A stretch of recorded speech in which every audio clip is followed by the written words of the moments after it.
प्रदेशाध्यक्ष जयंतराव पाटील हे सोलापूर दौऱ्यावर आले होते आणि या दौऱ्यादरम्यान त्यांनी अजितदादा पवारांच्या गटावर टीका केली होती आणि यावर प्रवक्ते उमेश पाटील यांनी त्यांना सडेतोड उत्तर दिलंय. जयंत पाटील साहेबांची सभा झाली त्यात असा आरोप करतायत की देशात पक्ष चोरण्याची एक प्रथा सुरू झालेली आहे. आपण त्यांच्या या आरोपाकडे कशा पद्धतीने बघता? एक लक्षात घ्या, राजकीय पक्ष ही काही पुन्हा व्यक्तिगत कुटुंबाची खाजगी मालमत्ता असू शकत नाही.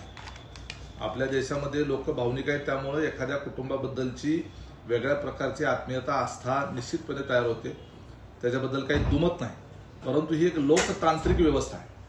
देशामध्ये लोकशाही प्रक्रियेतून राजकीय पक्षाच्या वतीनं निवडणुका लढवल्या जातात आणि लोकशाही प्रक्रियेतून उमेदवार निवडून येतात आणि निवडून आलेले उमेदवार जे असतात ते लोकांचं प्रतिनिधित्व करतात. तसं राजकीय पक्षामध्ये त्या पक्षाचं नेतृत्व कुणी करावं हे त्या पक्षाच्या माध्यमातून निवडून आलेले लोकप्रतिनिधी, त्या पक्षाचे सक्रिय कार्यकर्ते, पदाधिकारी ह्या त्या पक्षाचं नेतृत्व कुणी करावे हे ठरवत असतात आणि तसाच कायदा आहे, तसाच नियम आहे आणि तशीच व्यवस्था आपल्या लोकशाही प्रणालीमध्ये आहे. आणि त्याच्यामुळं कुणी पक्ष चोरण्याचा, पळवून नेण्याचा प्रश्न निर्माण होत नाही. त्या पक्षाच्या संदर्भामध्ये बहुतांश मेजॉरिटी कार्यकर्त्यांची आणि लोकप्रतिनिधींची काय भावना आहे याला सर्वाधिक प्राधान्य आणि महत्व असलं पाहिजे.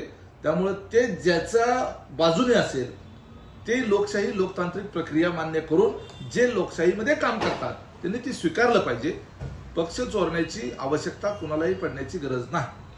तर दुसरीकडे निवडणूक आयोगाचा जोपर्यंत निकाल पूर्ण होत नाही तोपर्यंत आमचं चिन्ह गोठवू नये असं विनंती जी आहे ते शरद पवार गटाने केली आहे.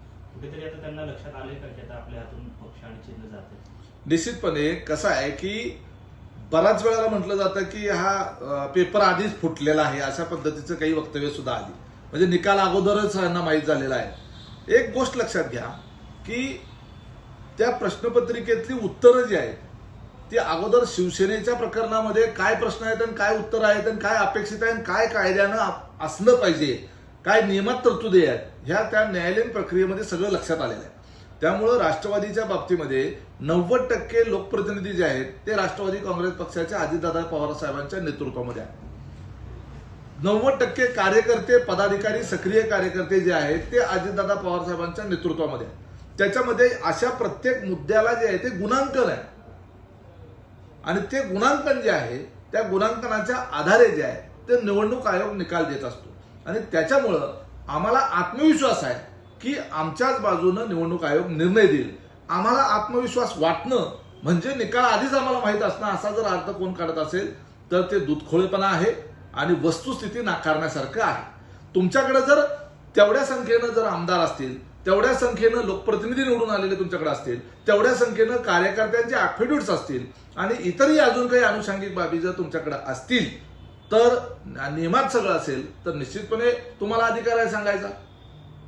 फक्त आमच्याकडं पक्ष स्थापन केला होता किंवा आम्ही पक्ष स्थापन केला होता म्हणून कायमस्वरूपी हयात एखाद्या राजकीय पक्षाच्यावर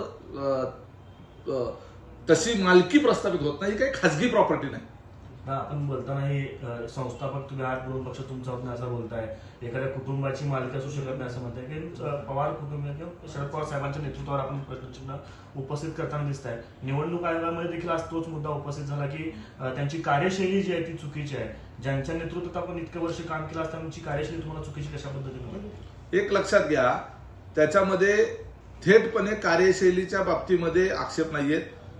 पवार साहेबांची कार्यशैली किंवा त्यांचं महाराष्ट्राच्या करता, देशाच्या करताचं योगदान वादातीत आहे.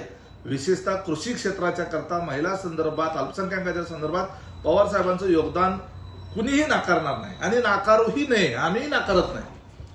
मुद्दा असा आहे की पक्षाचं नेतृत्व पवार साहेबांच्याकडे असतानाच्या काळामध्ये विचारधारेच्या मुद्द्यावर जे आज प्रश्न उपस्थित केले जातात, आम्हाला भारतीय जनता पार्टीची विचारधारा मान्य नाही म्हणून आम्ही त्यांच्यासोबत जात नाही किंवा त्या जाण्याला आक्षेप जो मानला जातो, त्याच्यामध्ये एक गोष्ट लक्षात घेतली पाहिजे. 2014 साली ना ईडी होतं, ना सीबीआय होतं, ना कुठल्या चौकशा होत्या. त्या काळामध्ये भारतीय जनता पार्टीला विनाशर्त, विनाअट पाठिंबा देण्यात आलेला होता. मग जी विचारधारा आम्हाला मान्य नाही, ज्या पुरोगामी विचारधारेचा आम्ही पुरस्कार करतोय त्या पुरोगामी विचारधारेची आम्ही कसलीही तडजोड करायला आम्हाला चालणार नाही, तर मग भारतीय जनता पार्टी बरोबर 2014 साली पाठिंब्याचं त्या ठिकाणी घोषणा का करण्यात आली, हा प्रश्न सबंध महाराष्ट्रातल्या कार्यकर्त्यांमध्ये आहे, सर्व नेत्यांमध्ये आहे. याच्या संदर्भामध्ये अस्वस्थता राहणारच आहे ना. मग ज्या बाळासाहेब ठाकरेंनी पवार साहेबांना मैद्याचं पोतं म्हटलं, ज्या बाळासाहेब ठाकरेंनी